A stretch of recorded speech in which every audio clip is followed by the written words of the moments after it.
Assalamualaikum warahmatullahi wabarakatuh dan salam sejahtera pada rakan-rakan semua. Baik, insyaAllah kumpulan kami akan sambung pembentangan untuk kumpulan yang ke-6 iaitu tajuknya ialah reka bentuk fenomenologi.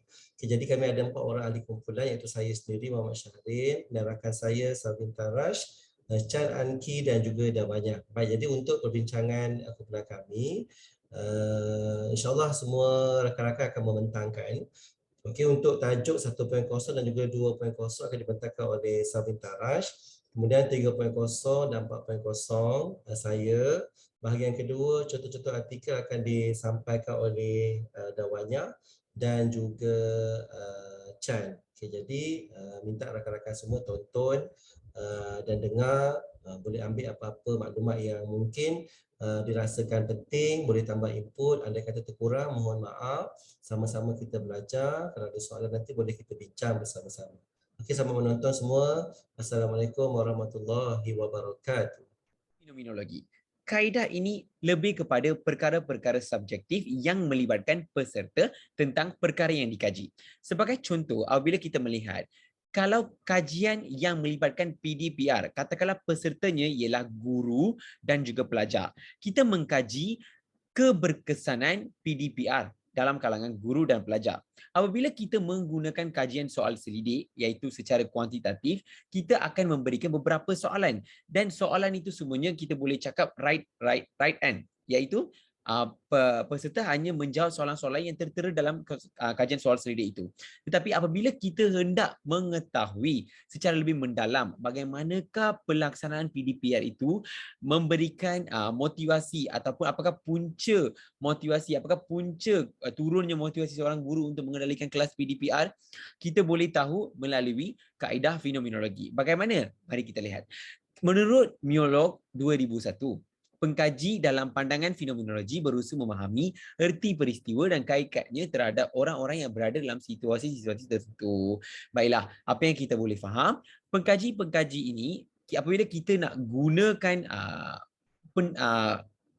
kita nak gunakan perkongsian daripada para peserta, kita apabila ingin tahu lebih apakah yang dialami oleh peserta, apakah iaitu kita punya responden lah, apakah yang telah dialami oleh responden sewaktu kajian dilakukan ataupun apakah yang telah dialami oleh responden tentang kajian yang kita lakukan. Sebagai contoh yang PDPR saya katakan tadi, kita boleh tanya guru-guru, apakah punca anda berasa terbeban untuk melakukan PDPR? Apakah punca anda berasa bermotivasi untuk melaksanakan PDPR? Jadi apabila kita menggunakan kaedah fenomenologi ini, kita akan dapat data yang lebih sah dan kebolehpercayaan dia lebih tinggi. Kenapa?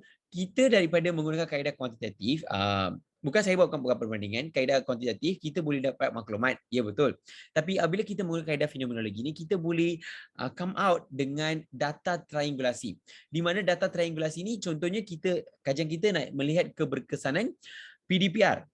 Tapi melalui kaedah fenomenologi ini kita dapat tahu bagaimana punca tersebut dia memainkan peranan untuk menjejaskan ataupun memberangsangkan motivasi orang guru mengendalikan kelas, dan bagaimana perkara ini menjejaskan pelajar, dan apakah punca-punca lain, apakah perkara-perkara lain yang membebankan lagi ataupun merangsangkan lagi motivasi guru untuk melaksanakan PDPR.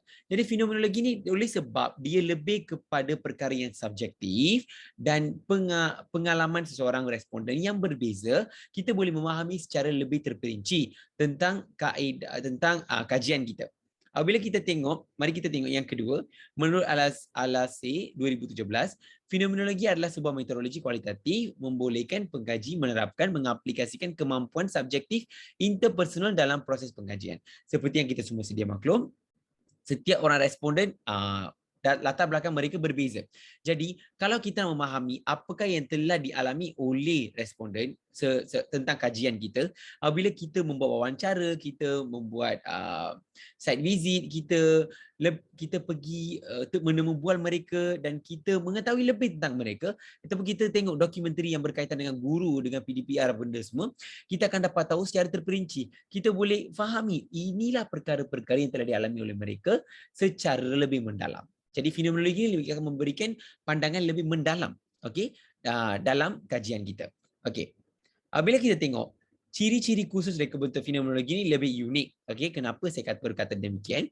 Sebab melalui kaedah ini, data yang kita akan dapati satu lebih mendalam, satu lagi lebih relevan dengan kajian kita. Sebab apabila kita menggunakan guru-guru yang mengendalikan PDPR, so fenomenologi kita akan berkaitan dengan pengalaman mereka.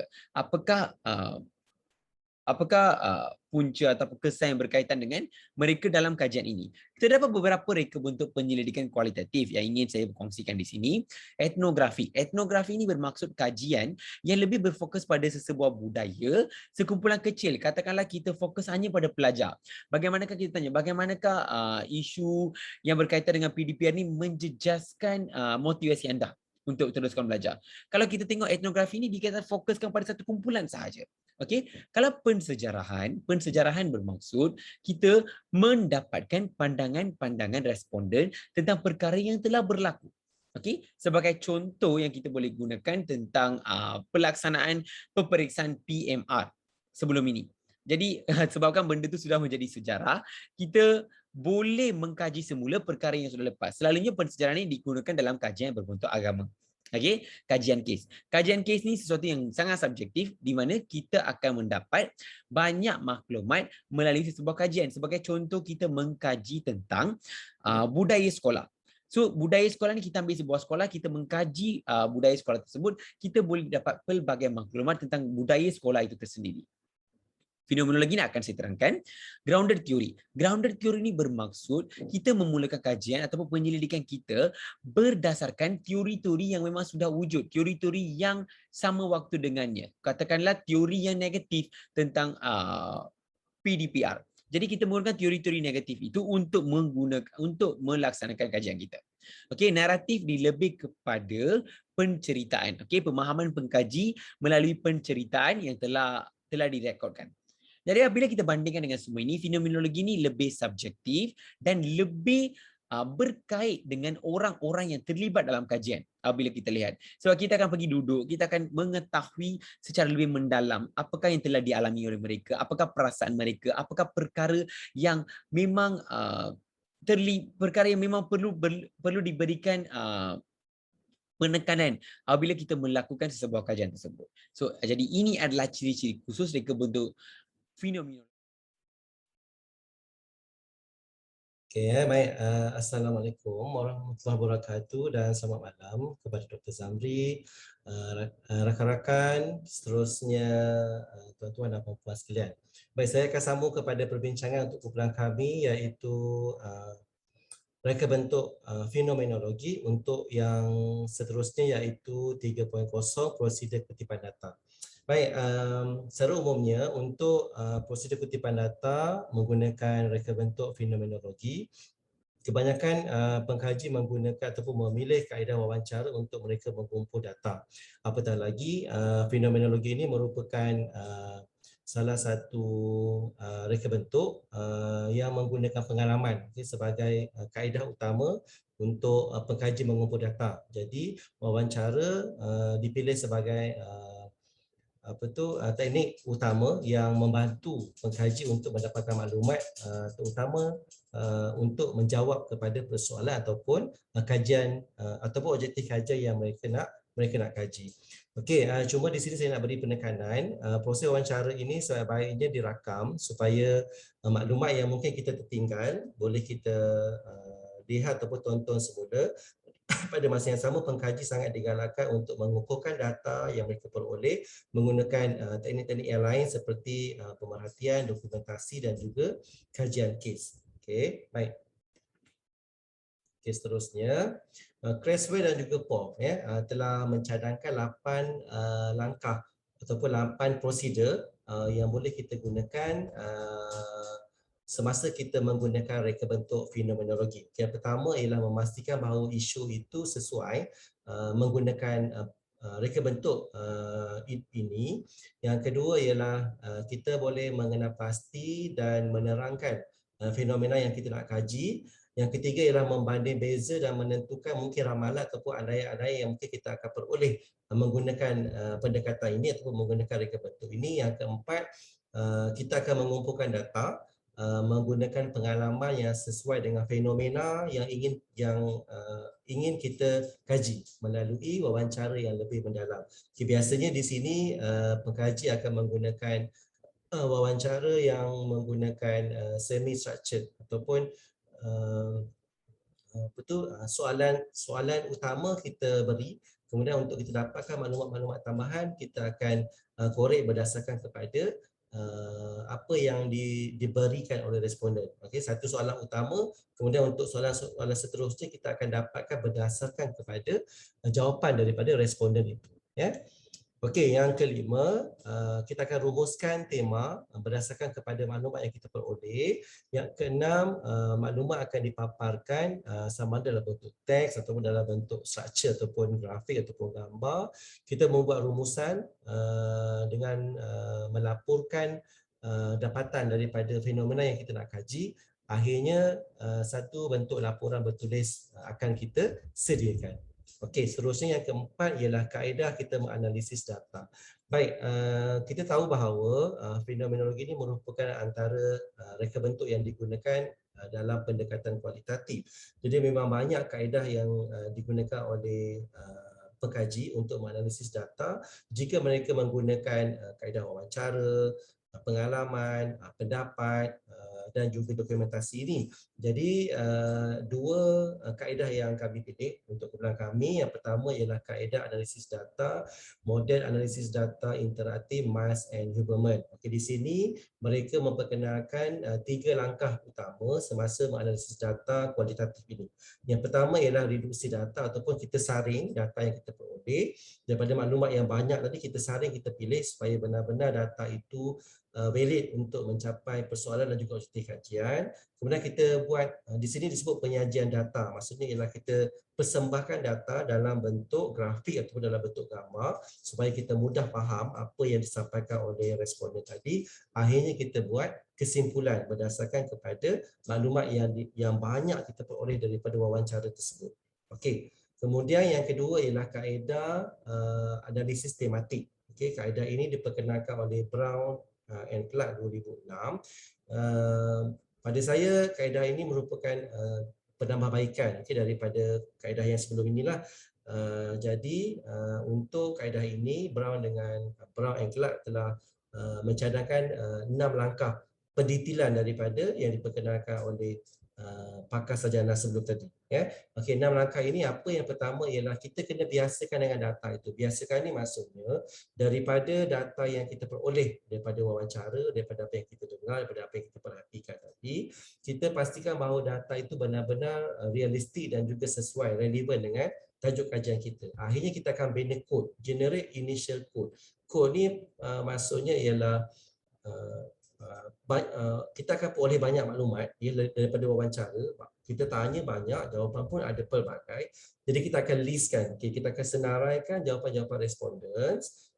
Dan akhirnya daripada jawapan yang banyak tadi kita susun dalam bentuk tema-tema khusus. Contohlah kita kaji tentang kesan PDPR, kan, kesan pengajaran dan pembelajaran di rumah dalam talian. Jadi responden, murid-murid tadi akan memberikan respon banyak.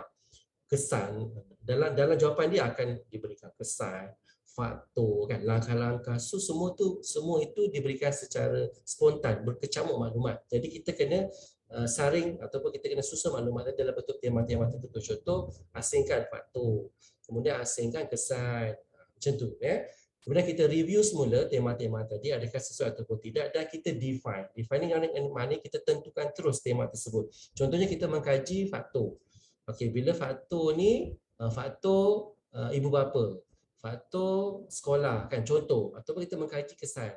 Kesan tu pun kita define, kesan kepada mental, kesan kepada fizikal, kesan kepada hubungan. Kita dah define dah tema-tema tadi supaya tema tadi tersusun dan adakah tally dengan kita punya tajuk, persoalan dan juga objektif kajian. Akhirnya kita pun produce lah report ataupun keluarkan laporan berdasarkan apa yang kita peroleh daripada maklumat-maklumat tadi. Andai kata maklumat tadi kurang, maka kita akan tambah, perkukuhkan maklumat tadi dengan pemerhatian, dokumentasi, rujukan, pemerhatian dan sebagainya. Okey, itu dua kaedah yang kami pilih. InsyaAllah nanti rakan saya seterusnya akan bincangkan tentang jurnal ataupun kajian-kajian lepas yang mereka gunakan kaedah lain pula untuk mereka menganalisis data kalau mereka menggunakan reka bentuk fenomenologi. Okey, itu sahaja daripada saya. Sekian, terima kasih. Assalamualaikum warahmatullahi wabarakatuh.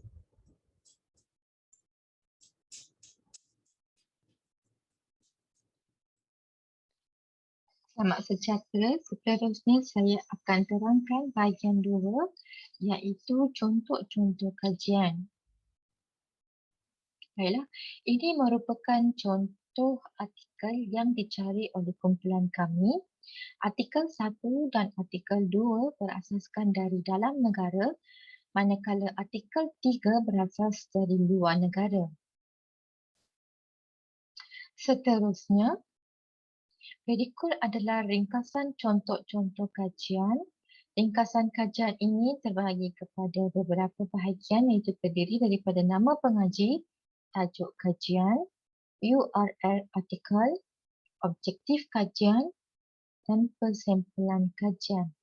Berdasarkan ketiga-tiga artikel ini, penyelidik telah menggunakan teknik persempulan yang sama iaitu teknik persempulan bertujuan dan hanya bilangan responden sahaja yang berbeza mengikut kesesuaian kajian penyelidik masing-masing. Berikut adalah sambungan dari tadi. Ringkasan kajian diteruskan dengan instrumen, kaedah analisis data serta kesaan dan kebolehpercayaan. Untuk artikel 1, kesaan dan kebolehpercayaan tidak dicatatkan, manakala artikel 2 dan artikel 3 menggunakan kesahan dan kebolehpercayaan yang sama iaitu teknik triangulasi. Seterusnya sambungan dari tadi, ringkasan kajian diteruskan dengan dapatan kajian. Baiklah, sekarang saya akan terangkan selebihnya untuk artikel 1 dan artikel 2. Manakala Cikgu Chan akan menerangkan artikel 3. Baiklah, artikel 1, tajuk kajiannya adalah isu cinta dalam kalangan pelajar Universiti Kebangsaan Malaysia Kampus Pangi. Dalam kajian ini terdapat beberapa bahagian. Yang pertama, perkenalan. Dalam pengenalan, penyelidik telah menerangkan hubungan percintaan dalam kalangan pelajar, memberi implikasi terhadap pencapaian akademik pelajar mengikut tujuan dan pengurusan hubungan percintaan.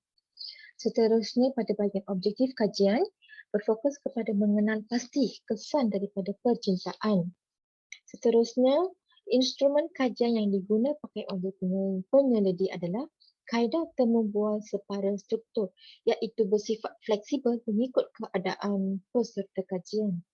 Metodologi kajian adalah terdiri daripada kaedah kualitatif dan reka bentuk fenomenologi. Untuk persempulan kajian, 7 orang responden yang terdiri daripada mahasiswa Universiti Kebangsaan Malaysia Kampus Pangi.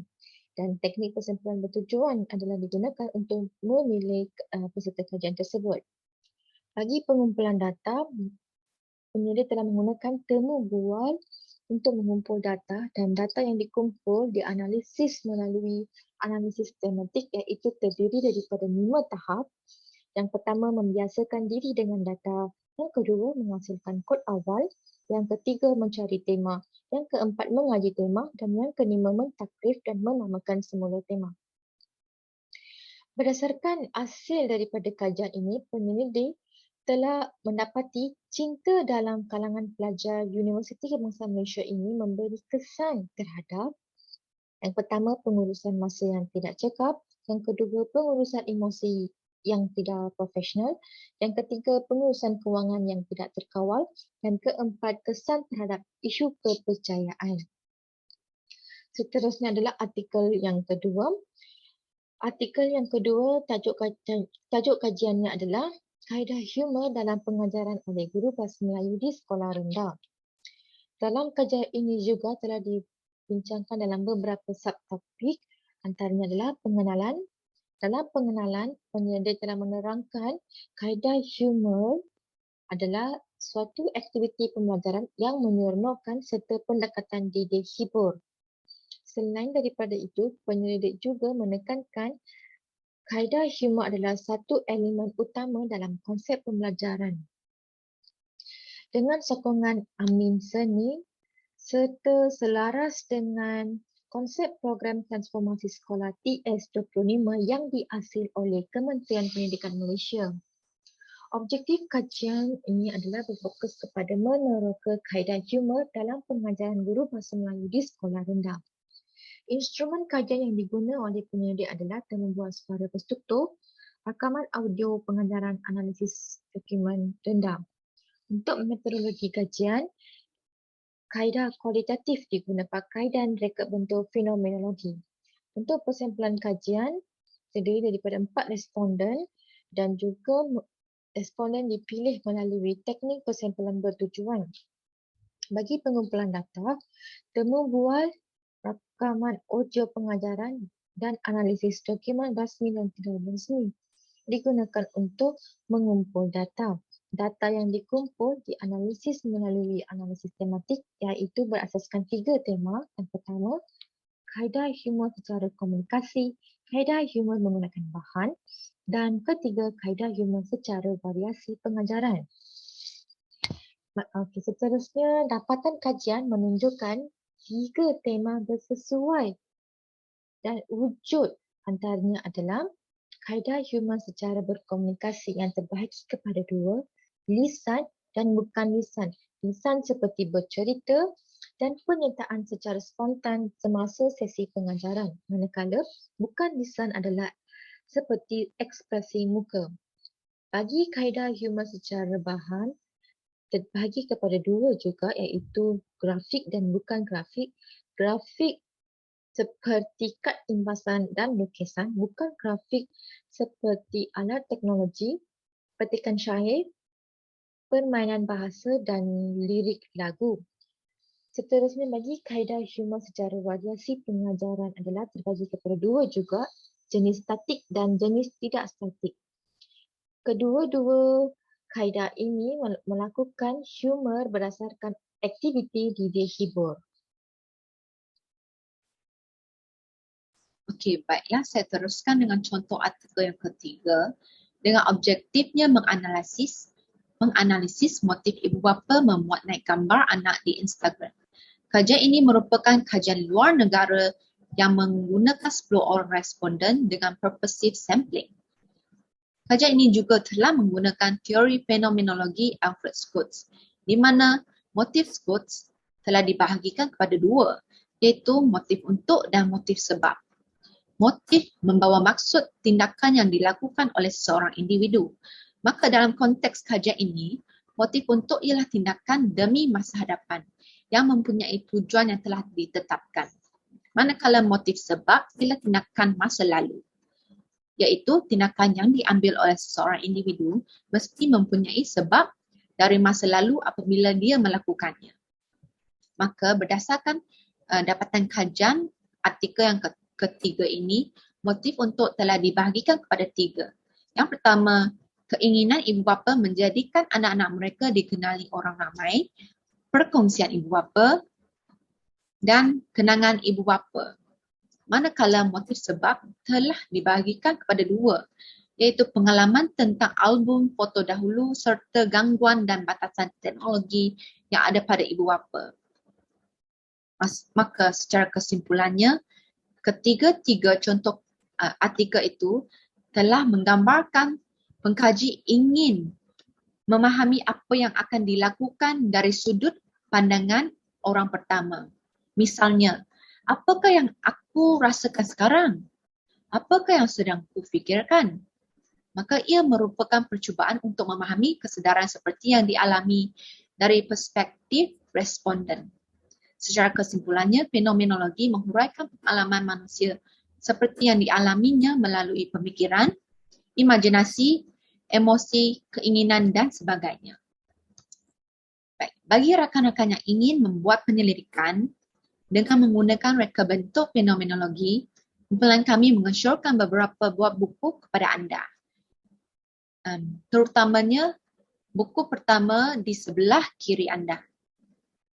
Buku kuantitatif analisis telah menceritakan ciri-cirinya, asal-usul fenomenologi, reka bentuk fenomenologi serta beberapa bidang yang berkaitan dengannya.